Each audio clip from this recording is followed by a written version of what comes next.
j'ai eu des expériences différentes, puis je dirais ce que j'ai comme attente, ça peut être conscient ou inconscient, ou flou ou précis, je ne sais pas exactement, mais parce que je ne me suis jamais posé la question comme tu viens de me la poser. Mais je dirais une rencontre, une vraie rencontre.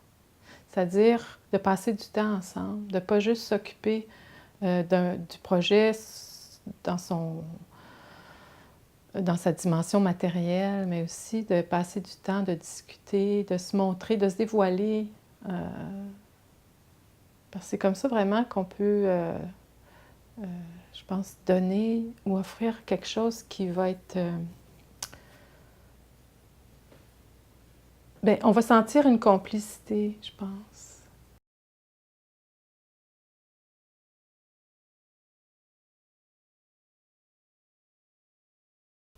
Une association temporaire, mais qui fait qu'on peut aller plus loin avec les commissaires ou dans un autre type de projet. On doit faire comme on fait habituellement, comme les gens ont fait précédemment, etc. Mais je pense que ça peut être intéressant de voir, justement, de se poser la question, qu'est-ce qu'on veut dans cette rencontre-là? Qu'est-ce qu'on veut offrir aux gens? Parce que ça va finir par quelque chose qu'on va offrir au public, forcément. Et j'ai vécu ces dernières années, justement, une belle rencontre puis une belle relation avec Nathalie Deblois, qui est historienne de l'art. On a fait ce petit livre ensemble. Je voulais le montrer parce que ça a été justement une rencontre intime, différente de ce qu'on pouvait s'attendre à produire ensemble. Puis c'était pas ça qui était prévu au début. Au début, le canevas était assez traditionnel, c'est-à-dire une historienne de l'art qui va se pencher sur mon travail, puis qui va en dire certaines choses. Mais le projet a rapidement pris une dimension plus profonde, plus intime. On est devenus des amis même dans ce processus-là, alors qu'au départ, on était des connaissances. Puis on est devenus complices, extrêmement complices. Et à partir du moment où ça a apparu, cette profondeur-là, cet engagement-là, finalement, je lui ai proposé naturellement qu'alors qu'elle allait se pencher sur mon travail, moi, j'allais me pencher sur elle aussi.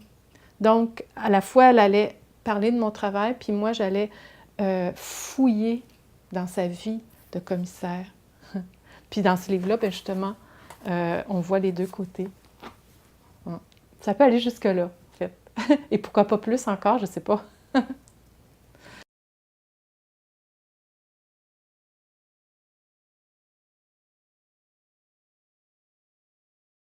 Je trouverais ça intéressant de travailler avec quelqu'un d'une autre culture de façon plus approfondie.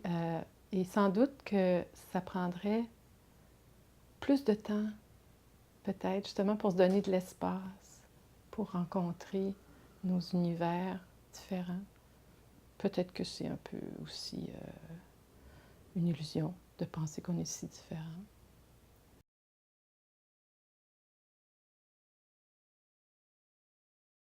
Encore là, ça dépend des projets, ça dépend des personnes. C'est pas tout le monde qui a le goût de s'aventurer dans une rencontre plus profonde, puis c'est pas tout le monde qui a le temps non plus. Alors ça, c'est une autre chose. On est tous très occupés, on est tous très engagés dans ce qu'on fait. Mais j'ai un autre exemple d'un travail que j'ai fait avec des amis artistes qui touchaient le commissariat. Puis justement, on a amené la notion de commissariat dans un nouvel espace d'échange. Et c'est avec donc deux autres artistes, Martin Dufresne et Carl Bouchard. Donc on était trois et on se connaît depuis très longtemps. On a vu nos parcours puis nos cheminements se développer. On a vu notre travail se manifester au fil des années. On s'est accompagnés là-dedans. Et ce qu'on a fait, c'est un projet qu'on a appelé Mathématique et qui est basé sur une mathématique à trois, mais aussi sur une thématique, d'où le titre, le jeu de mots, qu'on aime beaucoup tous les trois. Et donc, chacun a été le commissaire des deux autres dans un projet où on a à la fois choisi des œuvres qui existaient déjà, puis on a commandé des nouvelles œuvres aussi. Et on s'est accompagné un peu comme tantôt avec Nathalie Deblois, on a fait notre projet de livre sur des années. Avec Carl et Martin, on a fait un projet comme ça qui a duré 3-4 ans, à partir de la conception jusqu'à la présentation, qui a fini en exposition. Et ça a été vraiment un plongeon dans le travail d'équipe, le travail collectif. Mais aussi, vous savez, je trouve que souvent, on est dans des vernissages, puis on ne parle pas des œuvres, ou entre amis, on est des artistes, mais on ne parle pas toujours... On parle de notre travail, mais on ne parle pas de celui de l'autre.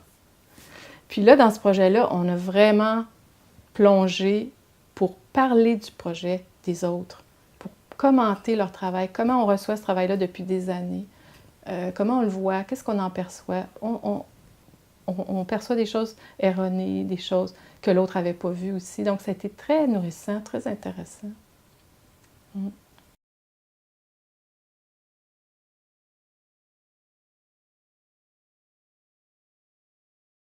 Oui, oui, je vais laisser de la place au commissaire dans l'exposition. Mais l'image qui me vient, c'est Nathalie Deblois, encore une fois, qui est dans la cellule de prison que j'occupais à l'ancienne prison du musée. Et je faisais du temps là.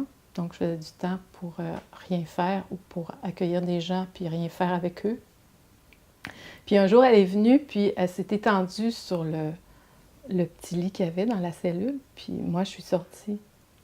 Donc, elle a pris ma place pendant 1 heure environ. Et puis, ça, j'aime bien ça.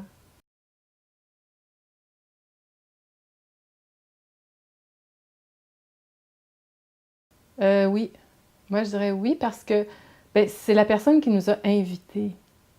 Si cette personne-là m'a invité, puis là ça dépend des situations, ça peut être pour une exposition collective, une exposition individuelle ou pour un projet, bon, plus ou moins important, ça dépend, mais si la personne a pris la peine de m'inviter, de me choisir dans un sens, je vais m'attendre à ce que sa présence soit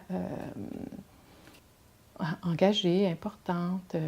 Je vais aimer ça qu'elle soit là parce que j'aime penser que mon travail lui importe, que mon travail lui plaît, que mon travail lui parle. Fait que je vais aimer ça que la personne soit là, même prendre des décisions avec moi.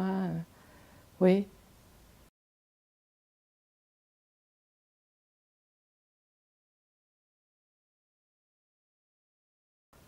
Bien, c'est sûr que dans le milieu d'art contemporain ou d'art actuel, il y a des vedettes, il y a des commissaires vedettes.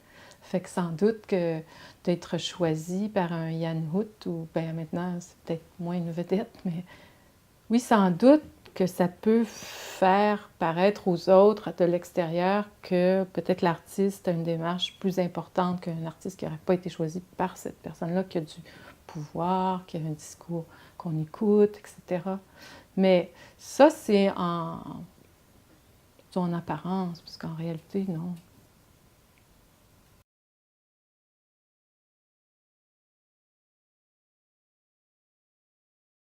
Oh ben oui.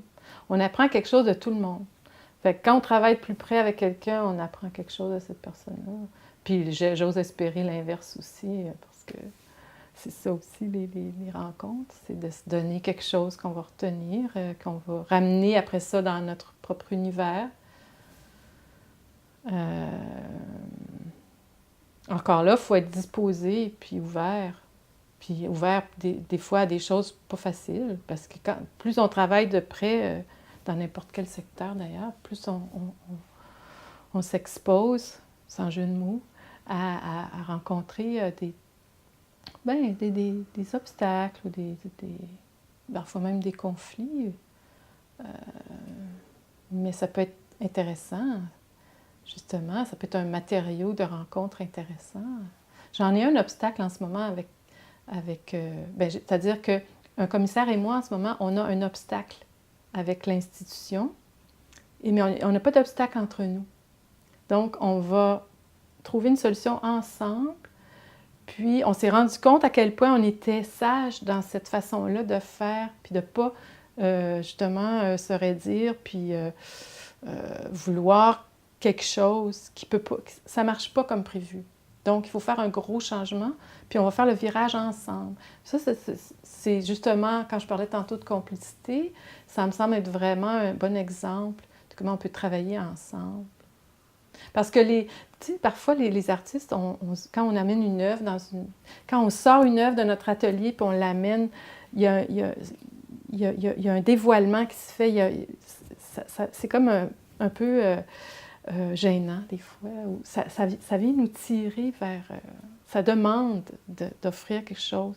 On a peur du jugement, on a peur de se dévoiler. Bon. En même temps, on arrache l'œuvre de son contexte de création. Mais aussi, les commissaires ou les galeristes qui choisissent des artistes, eux aussi, ils ont peur le jour du vernissage que les gens arrivent et qu'ils n'aiment peut-être pas ça.